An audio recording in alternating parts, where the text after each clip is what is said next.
के नाम से विख्यात हो गया। बोलिए चतुश्लोकी भागवत भगवान की जय। तो अहम मेवास्मेवाग्रे नान्यदेव सत्सत् परम। पहले ब्रह्मा जी को उन्होंने अपने स्वरूप के बारे में बताया। नारायण अपने स्वरूप के बारे में बता रहे हैं ब्रह्मा जी को कि हे ब्रह्मा जी, अहम मेवास्मेवाग्रे, यानी सृष्टि से पहले जब कुछ भी नहीं था तो कौन था? मैं था। और सृष्टि के मध्य में भी जो कुछ भी विराजमान होता है वो कौन, उस समय कौन होता है? सिर्फ और सिर्फ मैं। सृष्टि के रूप में भी जो कुछ भी दिखाई दे रही, जहां तक भी तुम्हारा नजर जा रहा है, चाहे वो जड़ हो चाहे वो चेतन हो, यानी कि मनुष्य, पशु, देव, गंधर्व, यक्ष, धरती, आकाश, वायु, पाताल, जहां तक भी तुम्हारी दृष्टि जाती है वो सब कुछ कौन है? वो सिर्फ और सिर्फ मैं हूं। मेरे अलावा न कोई था, न कोई है, न कोई रहेगा। ठीक है? कहते हैं जब सृष्टि का प्रलय हो जाता है, सृष्टि का अंत हो जाता है, तो वो जो कुछ भी अवशेष बचा हुआ भाग रहता है वो कौन? वो मैं हूं, ब्रह्मा। इसीलिए जानो कि जो कुछ भी है भैया मेरी ही माया है, मैं ही एक सत्य हूं, बाकी सब असत्य है। तभी तो बोलते हैं राम नाम सत्य है, राम नाम सत्य है। तो कितने लोग तो राम नाम सत्य बोलते हैं, तो कितने लोग, अरे माताएं, कई लोग, अरे बाप रे अशुभ अशुभ, ऐसे राम नाम सत्य है। तो भैया राम नाम वास्तविक रूप, यही तो वास्तविकता है कि राम नाम ही तो सत्य है।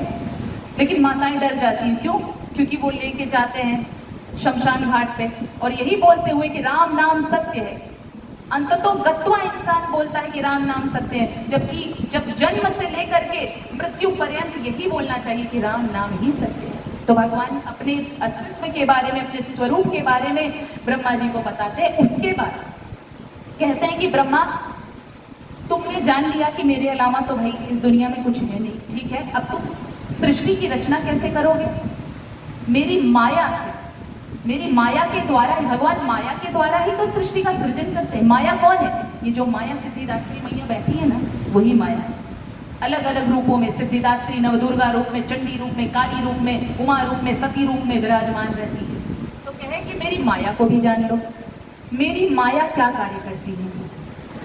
जो नहीं है, ऋते अर्थम यत् प्रतीयेत न प्रतीयेत चात्मनि, यानी कि जो नहीं है उसी को सत्य बताती है और जो है उसे छुपा लेती है। भगवान है, हम सब जानते हैं भगवान है, यानी कि हमारे भीतर भी भगवान है। अगर भगवान नहीं होते तो हमारा ये शरीर जड़ होता। भगवान की शक्ति से ही तो हम बोल पाते हैं। भगवान हमारे भीतर भी है, लेकिन क्या भगवान हमें दिखाई देते हैं? नहीं दिखाई देते। क्यों? माया का प्रभाव है ये, इसीलिए तो भगवान। अच्छा, माया ना हो तो ये पूरी सृष्टि की रचना हो ही नहीं सकती, क्योंकि अगर माया का प्रभाव हम पर ना हो तो हम सभी जीवात्मा, जो मैं हूं वही आप हो। हमारा शारीरिक रूप रंग अलग अलग हो सकता है, लेकिन हमारे अंदर का जो आत्मा है वो सबका एक है। तो कहते हैं ब्रह्मा जी, मेरी माया से थोड़ा संभल कर रहना। मेरी माया जो नहीं है वही बताती, यानी मैं हूं तो मेरा अस्तित्व ही नहीं, मेरे को एकदम अलग कर देती है कि नहीं नहीं, दिन रात इंसान सिर्फ जो असत्य पति है, असत्य पुत्री है, असत्य सारी चीजें हैं, समाज है, सांसारिकता है, उसी में दिन रात मैं करके बस दौड़ता रहता है। और जो सत्य है उसमें भैया महाराज हमारे पास टाइम ही कहाँ है? 3 घंटे की कथा है महाराज, कैसे जाएंगे सुनने के लिए? मेरे पति देव, अरे मेरा बच्चा, अरे मेरी माँ, अरे मेरे पिताजी, दुनिया भर का काम कर, जबकि जान रहे हैं कि सत्य कौन है? ईश्वर है।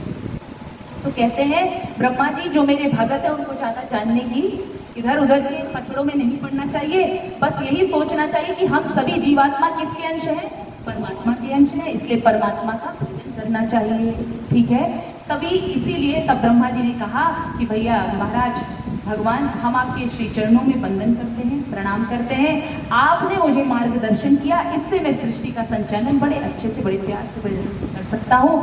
बोलिए भक्तवत्सल भगवान की।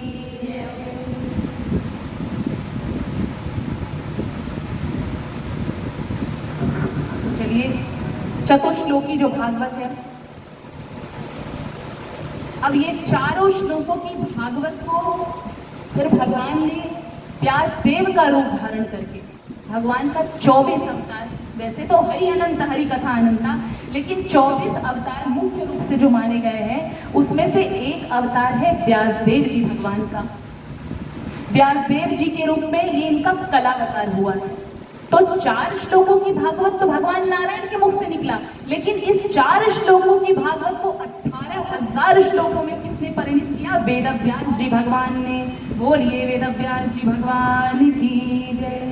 तो 18,000 श्लोकों में वेदव्यास जी भगवान ने इसको परिणित कर दिया, यानी 4 श्लोकों की भागवत थी, 18,000 श्लोक, फिर इसको 12 स्कंधों में बांट दिया, 12 स्कंध। और टोटल कितने इसमें अध्याय हैं? 335। कितने अध्याय हैं?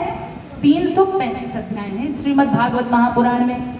और ये श्रीमद् भागवत महापुराण जो है, जब भगवान स्वधाम गमन कर रहे थे तो उद्धव जी, ये एक आगे भी कथा आएगी, आप लोग को बताएंगे, लेकिन एक संक्षिप्त रूप से बता देना चाह रहे हैं कि उद्धव जी भगवान से कहते हैं, जब भगवान स्वधाम गमन कर रहे थे अपनी लीला पूरी करके, तो उद्धव जी कहते हैं भगवान आप तो चले जा रहे हैं, अब द्वापर युग का अंत हो रहा है, ठीक है, फिर उसके बाद कलयुग आ रहा है, तो कलयुग में तो व्यक्ति बहुत हिंसालु हो जाएगा, हिंसा प्रिय हो जाएगा, कलह प्रिय हो जाएगा, इससे बचने का उपाय क्या होगा? आप तो चले जा रहे हैं महाराज, कुछ तो उपाय बताइए। तब भगवान सोचते हाँ उद्धव ये बात तो